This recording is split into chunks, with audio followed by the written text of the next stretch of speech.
Yang pertama adalah wibawa. Jadi dilihat dari gedungnya sudah wibawa. Yang kedua bersih gitu. Mudah-mudahan bersih lahir batin gitu. Amin. Integritas gitu. Yang ketiga adalah akomodatif. Jadi akomodatif ini mengakomodasi perkembangan, termasuk respon yang sangat baik sekali dari Pak Kajati dan jajaran.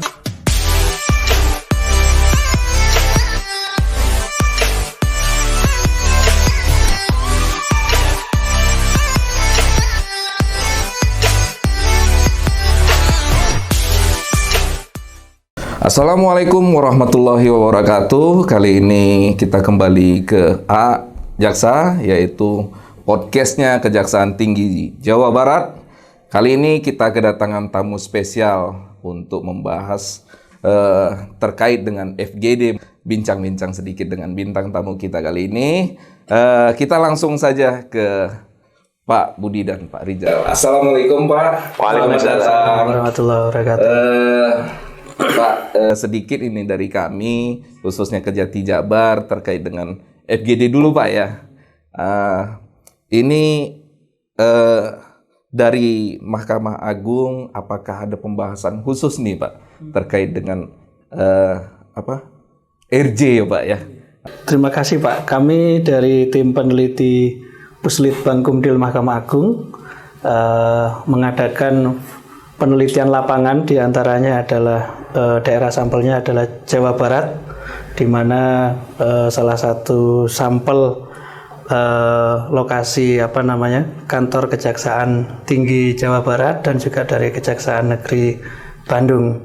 Ini merupakan penelitian berjudul Restoratif Justice dalam penanganan perkara tindak pidana penyalahgunaan narkotika.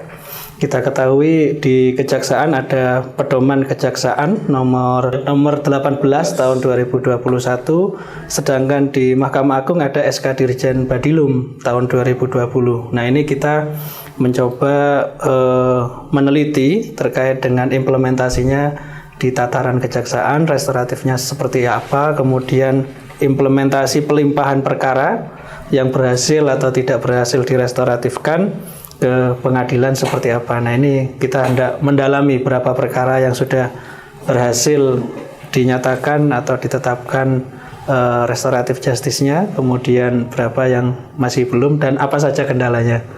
Mungkin itu Pak Sultan. Dari Pak Rizal sendiri Pak.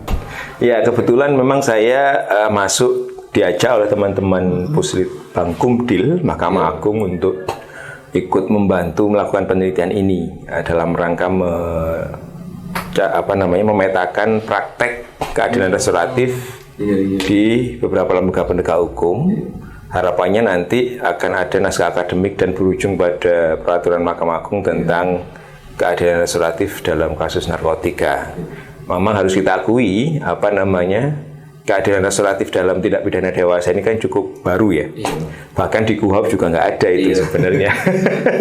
Cuman karena ini jadi tren, apalagi Pak JA, Pak Burhanuddin kan juga kemarin tahun lalu salah satu orasi guru besarnya kan soal RJ ya, keadilan restoratif. Jadi kita ingin tahu dalam waktu setahun ini sudah dalam prakteknya seperti apa, dan barangkali bisa menjadi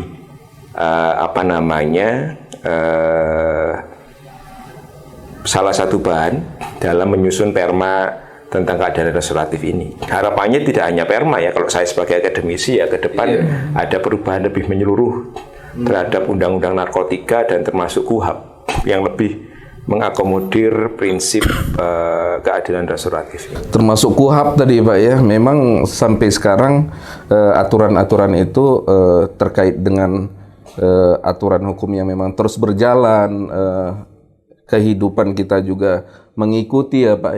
Jadi untuk naskah akademik ini yang sudah diteliti nih Pak dengan Pak Budi dan Pak Rijal, apakah ada semacam MOU atau nota kesepahaman terhadap untuk penanganan perkara rehabilitasi ini Pak? Ya, sementara ini kita meneliti dalam rangka naskah akademik Mahkamah Agung ya, persiapan untuk apakah nanti akan diformulasikan di dalam peraturan Mahkamah Agung atau melalui surat edaran.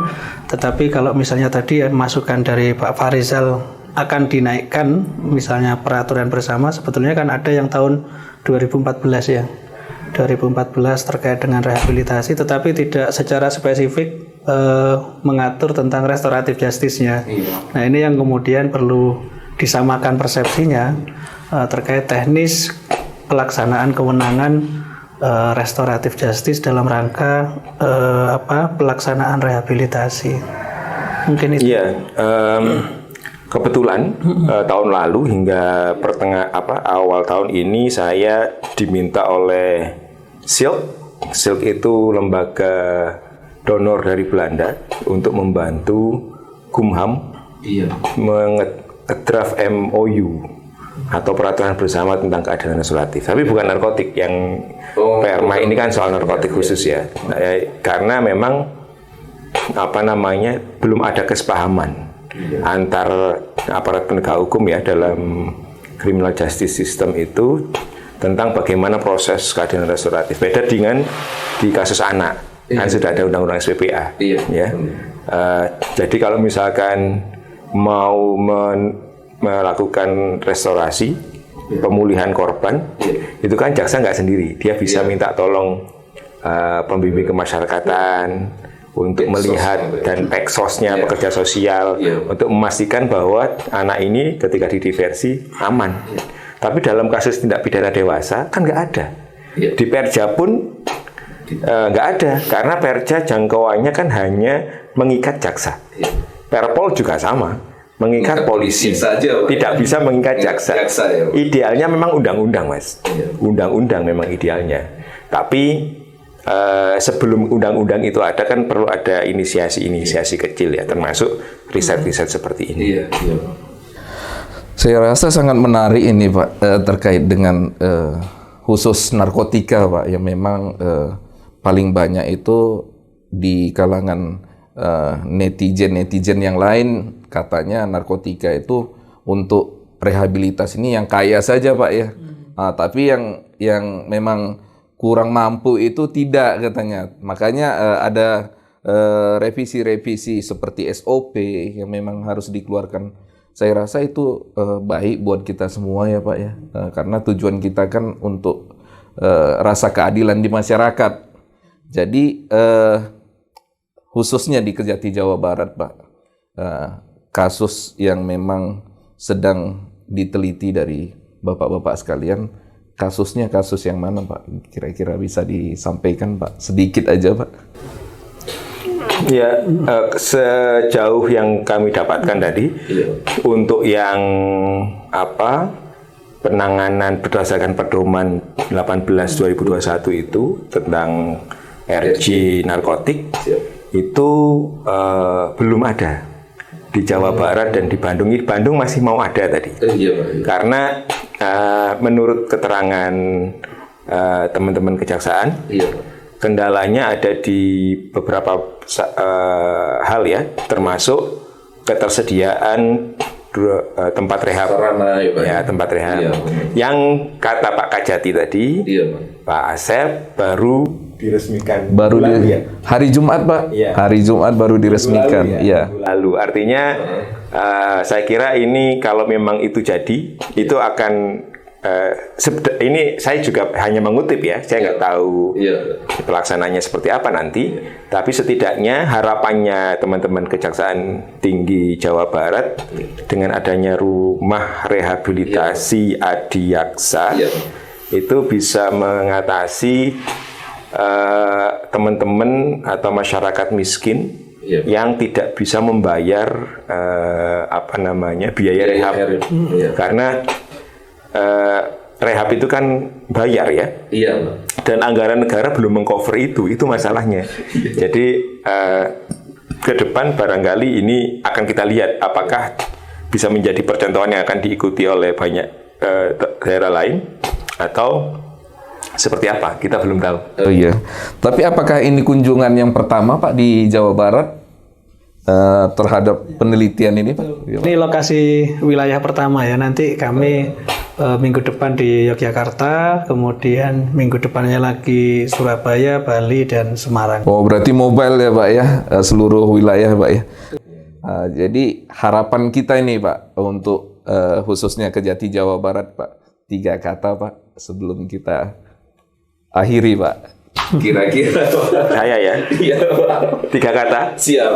Satya Adi Wicaksana. Satya Adi Wicaksana. Kan 3 kata kan? Iya.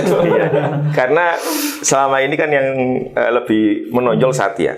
Padahal Adi dan Wicaksana itu penting. Iya. Adi itu kan punya kemampuan knowledge ya. Iya. Yang tinggi, Wicaksana itu wise. Iya. Jadi jaksa apapun kejaksaan tinggi ya, dengan banyak programnya, memegang Satya Adi Wicaksana, saya kira sudah cukup. Alhamdulillah. Karena ya kita juga tidak bisa bergerak kalau tanpa dorongan bapak-bapak sekalian, Pak ya. Karena juga kami juga banyak mungkin yang memang belum terupdate dan tersinkronisasi kepada Mahkamah Agung ya Pak ya khususnya. Karena ya tadi mungkin keluh kesah itu banyak Pak, ibu-ibu jaksa tadi Pak ya, di lapangan itu bagaimana mengimplementasikan yang memang rehab itu yang harus bagaimana, kan perlu memang FGD ini selalu dibuat Pak. Dengan Pak Budi sendiri 3 kata Pak. Jadi kalau dari tampilan yang sekarang, karena dulu 2016 saya pernah ke sini juga, waktu zamannya Pak Untung. Iya Pak. Ya, mungkin kalau dengan gedung yang sekarang, dengan situasi yang sekarang, nampaknya ada 3 kata yang menurut saya tepat. Yang pertama adalah wibawa. Jadi dilihat dari gedungnya sudah wibawa. Yang kedua bersih gitu. Mudah-mudahan bersih lahir batin gitu. Amin. Integritas itu. Yang ketiga adalah akomodatif. Jadi akomodatif ini mengakomodasi perkembangan, termasuk respon yang sangat baik sekali dari Pak Kajati dan jajaran dengan adanya rumah rehabilitasi, ada rumah tahfidz yang tadi wah, luar biasa itu. Artinya jaksa tidak hanya memerankan diri sebagai penegak hukum, tetapi juga pengayom gitu ya. Jadi mungkin ini akomodatif. Termasuk akomodatifnya kami sempat berkunjung di comment center. Jadi di sana sudah ditampilkan banyak, sudah mengakomodasi kemajuan teknologi dan bisa mengontrol seluruh banyak informasi gitu. Termasuk podcast ini ya. Iya. Jadi ini mengakomodasi perkembangan zaman dan mudah-mudahan sesuai dengan harapan masyarakat terkait dengan jaksa tadi Satya Adi Wicaksana. Tidak tajam ke bawah, tapi humanis ke bawah. Terima kasih warga Adiaksa yang menonton YouTube ini. Kami ucapkan wassalamualaikum warahmatullahi wabarakatuh. Waalaikumsalam.